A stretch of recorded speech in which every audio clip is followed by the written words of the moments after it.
Here are my top 4 tips for making bread at home. Number 1, weigh your ingredients and scale everything out. That just creates a more consistent product that you'll be happier with, and you'll be happy to know when you try to repeat it what you did before. Don't try to use cups and teaspoons because different flours and even different bags of flours have different densities. So weigh your ingredients. Tip number 2, do something new with your old bread. Make breadcrumbs out of it. That's one of my favorite things to do with old bread. Tip number 3, add steam or some type of water to the oven when you're baking bread to create steam and let your bread expand in the oven.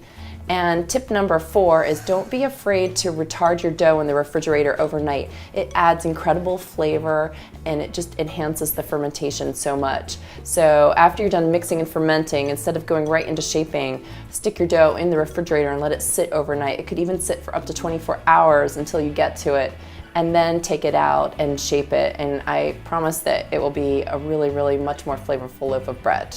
And those are my 4 top tips for bread making.